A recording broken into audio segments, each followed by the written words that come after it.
लड़के ने तो बस एक भिखारी के कटोरे में 1 रुपए का सिक्का डाला था, लेकिन भिखारी यह देखकर दंग रह गया। उसे लगा शायद ये सिक्का गलती से गिर गया होगा, मगर जब उसने सुना कि लड़का खुद उसे ये दे रहा है तो वो खुशी से झूम उठा और सोचने लगा कि अब उसे कबाड़ बीनने की जरूरत नहीं पड़ेगी। लड़के को लगा कि शायद भिखारी की अक्ल फिर गई है, लेकिन उसे नहीं पता था कि इस दुनिया में अब चीजों की कीमतें लाख गुना घट चुकी हैं। अब 1 रुपये में शहर के बीचों बीच बंगला मिल जाता है और सिर्फ 5 रुपये में एक लिमिटेड एडिशन लग्जरी कार। मगर लड़के की 10 लाख की जमा पूंजी पर इसका कोई असर नहीं हुआ। इसी जमा पूंजी के दम पर वो एक ही रात में अमीरों की सूची में सबसे ऊपर आ गया। जब तीनों बड़े परिवार और पूर्व अमीर माँ साहब को इसकी खबर लगी तो उन्होंने अपने सारे संबंध लगाकर इस नए अमीर की तलाश शुरू कर दी, पर लड़के को इसकी खबर तक नहीं थी। एक दिन जब लड़का डिलीवरी करने जा रहा था, उसने रास्ते में देखा कि एक खूबसूरत लड़की बेहोश पड़ी है, जो दरअसल पूर्व अरबपति माँ साहब की पोती थी। जब उसने देखा कि कोई उसकी मदद नहीं कर रहा तो वो आगे बढ़ा और उसे मुंह से सांस देकर होश में लाया। लड़की के होश में आते ही उसने लड़के को धन्यवाद के रूप में 1 रुपए का नोट दिया। लड़के को लगा कि लड़की उसका मजाक उड़ा रही है,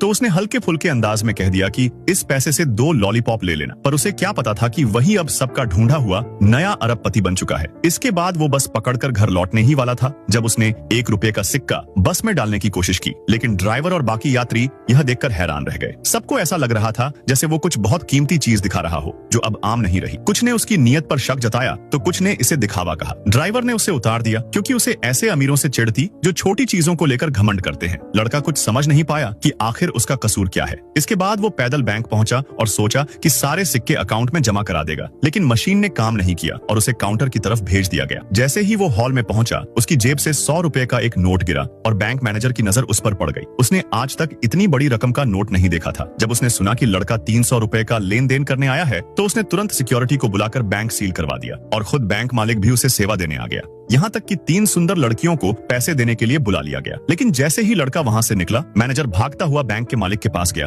और बोला, यही है वो लड़का जिसे हम ढूंढ रहे थे, वही अरबपति फू लिंचुआन। मालिक सुनते ही जोश में बाहर भागा, लेकिन तब तक लड़के को उसके दोस्तों ने होटल में खाने के लिए बुला लिया था।